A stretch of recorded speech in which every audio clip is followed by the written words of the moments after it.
Boa tarde, caros participantes do grupo Taubaté SP. Vamos fazer a terceira parte do nosso assunto, que é o Reino de Deus. E hoje o título será: O que as igrejas te oferecem? Em termos de salvação, em termos de Reino de Deus, né? E em termos de futuro, o que elas te oferecem? Nós vamos falar sobre isso. Durante esta semana, eu pesquisei exaustivamente explicações, na maioria dos casos, de padres e de pastores evangélicos, bem como de algumas pessoas comuns, sobre o que elas entenderiam por salvação. O que uma pessoa religiosa espera do seu futuro com relação à sua fé. E sem exceção nenhuma mesmo, sem exceção nenhuma, tudo culmina-se para aquela vertente: ou você vai para o céu, ou você vai para o inferno. Só. Mas, conforme nós já vimos, o inferno, ele não é um ensinamento bíblico. Na Bíblia, se você ler a Bíblia, você vai ver que ali não há a provisão de um lugar de tormento eterno. Não existe isso. Quando Deus criou o casal Adão e Eva, Deus lhes avisou: se vocês comerem daquele fruto, ou seja, se eles se desobedecessem a Deus, eles morreriam. E apenas isso. Não há olha, se você pecar, você vai morrer e então você vai sofrer, ou os seus filhos. Não existe esse ensinamento. O ensinamento de um lugar de tormento advém, é um subproduto de um outro ensinamento, que é da vida após a morte, que também não é um ensinamento bíblico. Quando Deus avisou Adão e Eva de que se eles pecassem eles morreriam, o que vem logo em seguida? Vem assim: você é pó e ao pó você volta. E apenas isso. No decorrer da Bíblia inteira não existe nenhum indicativo de que existe algo mais além disso. Não tem. Pelo contrário, existem muitos indicativos de uma inexistência eterna. A morte é uma inexistência. Portanto, se assim ensina a Bíblia, mas as igrejas ensinam que há uma vida após a morte, e sendo que, por consequência, existe também um lugar de tormento, esses ensinamentos você pode encontrar nas religiões do paganismo. Por exemplo, se você for estudar as religiões indígenas, que veneram os seus antepassados, que eles acreditam que ainda estejam vivos.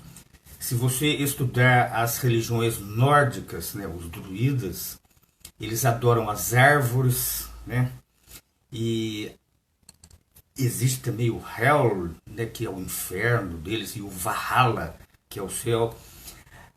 Os ensinamentos dos filósofos gregos, também, todos esses ensinamentos que depois eles fundiram com o que se chama cristandade, e eles fundiram esses ensinamentos deturpando todo o ensino bíblico para ensinar que existe vida após a morte e um lugar eterno de tormento, coisa que não fez parte e não faz parte dos planos de Deus.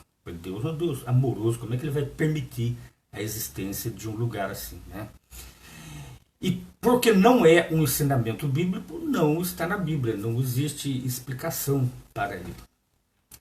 Portanto, as religiões, elas não vão te oferecer nada a respeito do real reino de Deus, que nós já vimos aqui na live passada. E vamos ver na outra live, em outras lives futuras, mais detalhadamente sobre ele. Não oferecendo o verdadeiro reino de Deus bíblico, pelo qual o próprio Jesus ensinou as pessoas a orarem, Pai nosso que estás no céu, santificado seja o seu nome, e venha a nós o vosso reino, né? Para que seja feita a vontade dele lá no céu, assim também na terra. Essa é a síntese. Por que falar de um inferno de fogo após a morte? Você tem alguma coisa a ver uma coisa com a outra? Não, não tem. Então eu procurei exaustivamente aqui na internet, todos, sem exceção, todas as igrejas, todas, católicas, protestantes, evangélicas, neopentecostais e como elas se quiserem se denominar. Todas elas te oferecem o inferno. Todas. Que é um ensinamento pagão, né? Então eles dizem que para você se livrar desse inferno ao qual todo mundo está condenado, todo mundo a princípio está condenado ao sofrer eternamente no inferno. Mas você pode se salvar do inferno como? Eles te oferecem assim, ó, converta-se. E não te dá maiores explicações não, viu? Você pode, por exemplo, na Igreja Católica, segundo o padre Paulo Ricardo, que ao meu ver ele é lunático, né? Ele tem guerra contra os protestantes que ironicamente acredita na mesma coisa que ele. Se você está dentro da Igreja Católica, você estará salvo, mas mesmo assim você pode ser que não esteja salvo. Certo? Então eles fazem uma confusão. Entre os padres não há consenso entre o que é a salvação, certo? E nem entre os pastores. Cada um tem a sua vertente, o seu entendimento particular. Mas todos eles vertem para o ensinamento pagão de uma vida após a morte e de um sofrimento eterno. Assim sendo, se as igrejas te oferecem o inferno, vamos ver aqui o que é o inferno. Por que ele apareceu de repente? Sabemos que o inferno é um ensinamento pagão. E esse ensinamento pagão, através da filosofia grega, que inclusive a filosofia faz parte dos cursos de teologia, se infiltrou nos ensinamentos cristãos, deturpando-os e fazendo com que eles percam completamente o seu sentido. É por isso que existem as interpretações de textos bíblicos. Porque uma pessoa que já vem pré-concebida com preceitos filosóficos e mesmo do paganismo, eles não entendem os textos bíblicos claramente, conforme é para ser entendidos. Eles interpretam. Por exemplo, quando Pedro esteve em Babilônia, e nós já falamos disso aqui, como é que eles interpretam? Ele quis dizer que estava em Roma. Quer dizer, isso é uma interpretação, né? Pedro fala que está numa cidade e quer dizer que estava em outra.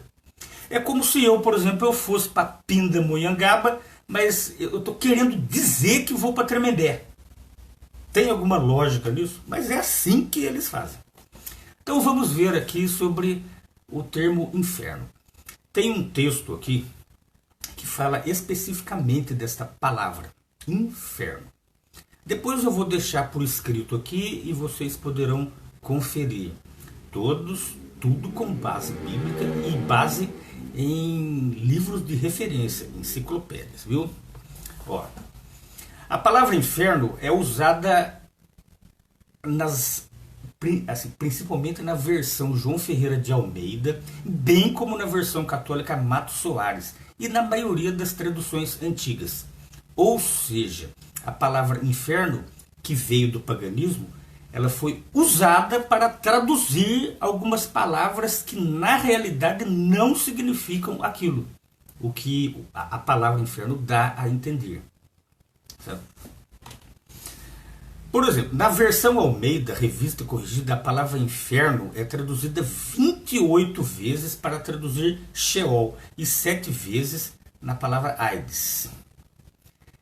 Esta versão não é coerente, nós já vimos isso aqui. Contudo, uma vez que Sheol também é traduzido 27 vezes por sepultura, 5 vezes sepulcro e uma vez terra, e uma vez enterrados, e mais uma vez por mundo invisível, e ainda mais uma vez, duas vezes, é simplesmente transliterada Seol. Ou seja, como que você pode pegar uma palavra e traduzir ela lá? Bom, eu vou colocar inferno aqui ao invés de Seol. Mas essa palavra também, em outras passagens, ela não é traduzida por inferno. A mesma palavra. Eles traduzem por sepultura, enterrados. Ué, qual que é a certa? A palavra ela tem que ser traduzida pelo que ela é. E não pelo que eles querem dizer. Então, porque eu vou colocar inferno, mas lá eu não vou traduzir ela por inferno. Eu vou traduzir como outra habitação dos mortos, né? Ou então sepultura. Tem lógica isso? E na versão católica Mato Soares, o termo Seol é traduzido por inferno 34 vezes. Mas também eles traduzem como habitação dos mortos 11 vezes, sepulcro 11 vezes, sepultura 4 vezes, abismo uma vez e terra uma vez. Por exemplo, Seol pode ser tanto inferno quanto terra. Tem lógica? Você vai entender o que eles querem dizer ou isto é uma interpretação? Vejamos o que diz a literatura de referência sobre essas atrapalhadas traduções bíblicas. Né? É por causa disso que a palavra inferno existe na religião. Simplesmente porque ela se infiltrou na tradução da Bíblia. Em 1885, com a publicação completa English Revisions Version, ou seja, versão revisada inglesa, a palavra original Seol, em muitos lugares transliteradas para o texto inglês das escrituras hebraicas, embora na maioria das suas ocorrências se usasse sepultura e cova. E inferno ocorre cerca de 14 vezes. Este foi um ponto em que a Comissão Americana discordou dos revisores ingleses.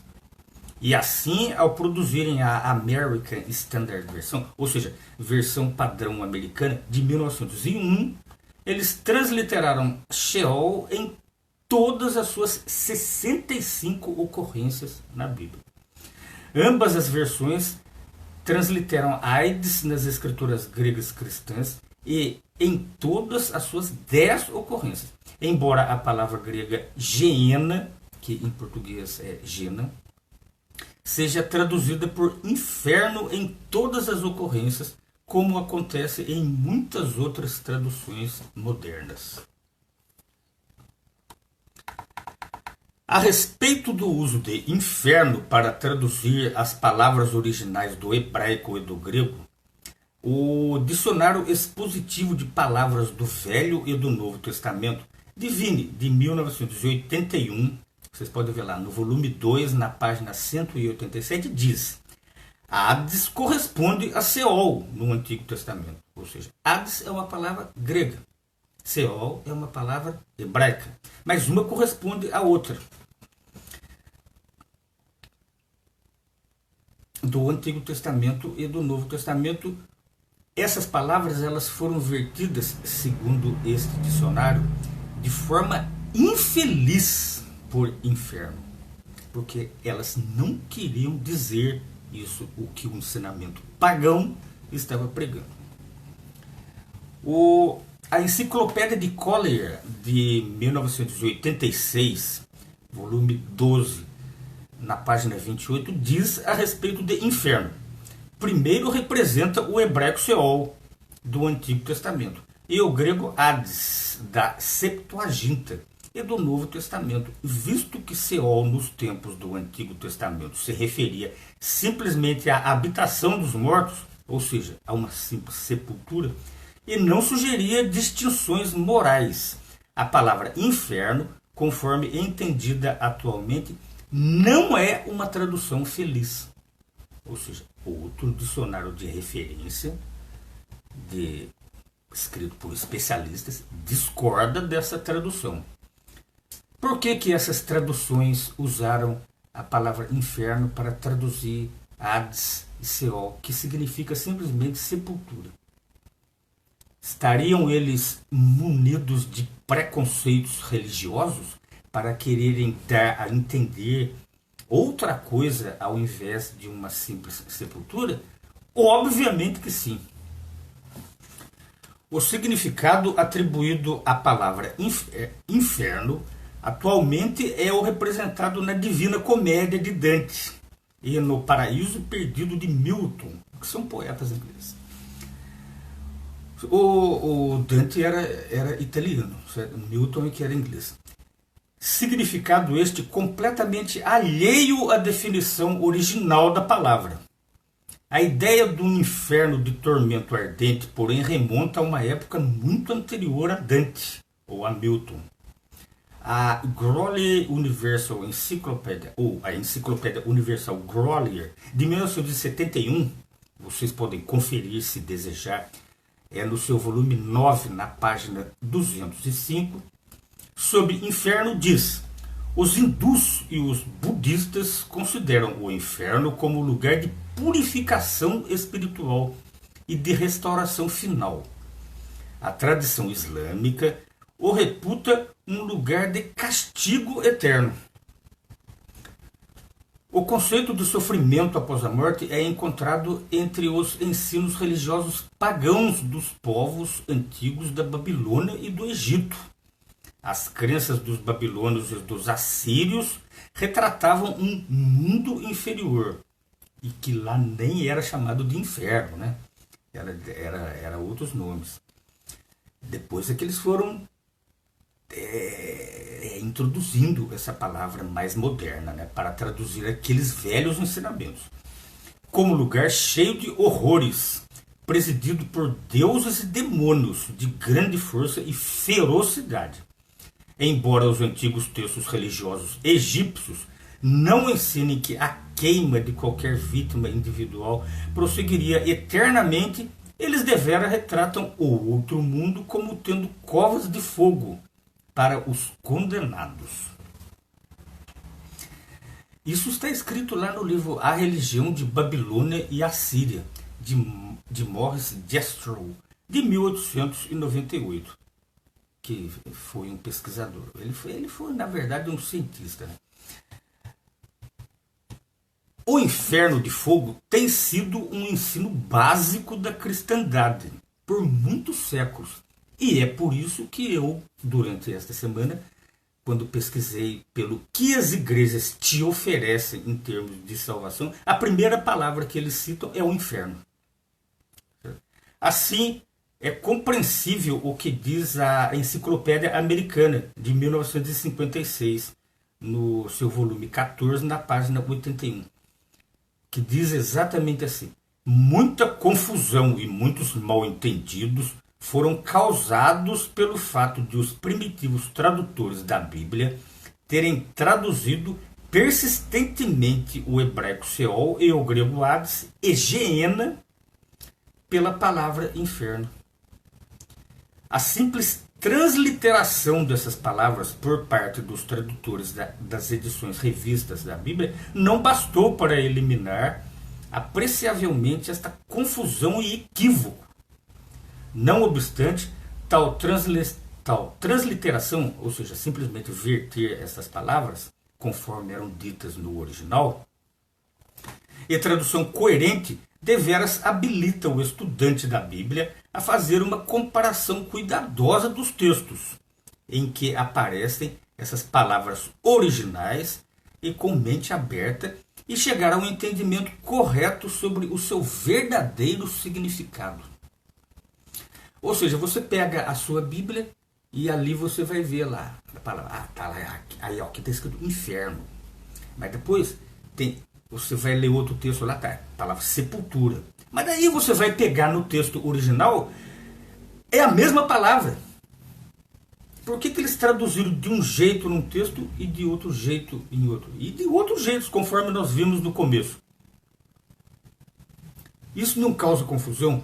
Se ele simplesmente não pegasse aquelas palavras e a traduzisse conforme elas queriam dizer o seu significado original, que é sepultura, e as traduzir todas elas, todas as 34 vezes que a palavra Seol aparece, sepultura.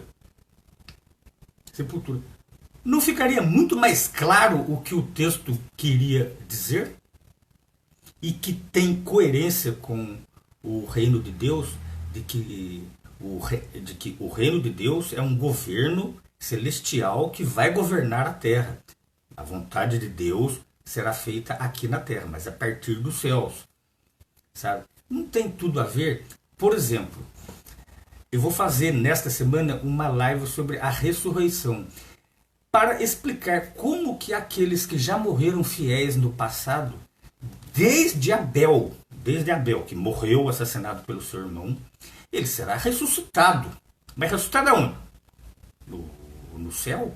Não, ainda não havia uma provisão, né, do novo pacto que Jesus fez com os seus discípulos. Aconteceu muito tempo depois de Abel, Abraão, certo? E a esperança deles, conforme Ló disse, né?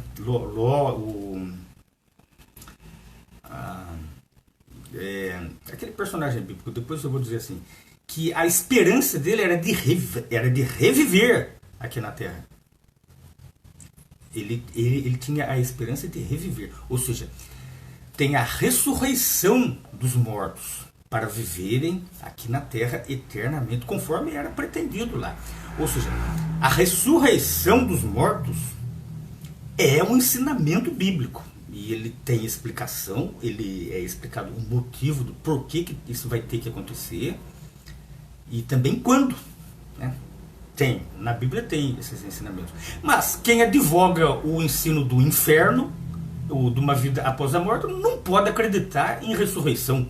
Ué, como é que você vai acreditar na ressurreição da carne e na vida eterna, conforme reza a oração, uma oração católica aí? Como é que você... Primeiro ele vai para o inferno, depois vai ter uma ressurreição. Então ele vai voltar lá do inferno, ou então ele foi para o céu. Aí vai, quando houver a ressurreição, ele vai sair do céu e vai voltar. Ué, como isso? Então, ou você acredita no ensinamento bíblico da ressurreição para aqueles que morreram fiéis, né? Ou você acredita no ensinamento pagão, que é de sofrer eternamente lá e ficar em dúvida de como é que é, certo? Porque ninguém voltou de lá. Quando Jesus ressuscitou Lázaro, ele não falou nada de que ele estava em algum lugar. Ele nem se lembrava mais. Ele estava dormindo na morte, conforme o próprio Jesus falou. Meus amigos, esta foi a terceira live de hoje. Então, as igrejas, elas não te oferecem nada em relação ao reino de Deus. Elas não te oferecem santificar o nome de Deus, conforme você faz o seu primeiro pedido na oração do Pai Nosso. E também não te oferecem para que venha a você o reino de Deus, porque eles advogam uma vida após a morte e um sofrimento eterno. Ou então eles também não dizem que a vontade de Deus vai ser feita aqui na terra como já é feita no céu, certo? Porque eles advogam, principalmente os evangélicos, eles advogam uma destruição da terra, certo? Então, meus amigos, fica assim. No próximo domingo nós faremos então a nossa quarta parte da live, e que vamos falar sobre o título Quando vem o reino de Deus? Ou será que ele já veio? Isso nós veremos no próximo domingo, certo? Mas durante esta semana nós vamos falar sobre mais aspectos deste assunto, como por exemplo a ressurreição, né? Que conforme você reza na oração creio na ressurreição da carne e na vida eternamente. Mas como é que você reza que crê na ressurreição, mas também ao mesmo tempo você acredita que vai para o inferno, né? Tem lógica isso? Ou você acredita na Bíblia, ou você acredita no paganismo. E o paganismo não é absolutamente nada. Ele não existe. Existe apenas um único Deus. O resto são todos deuses falsos. Certo? Então, bom domingo a todos.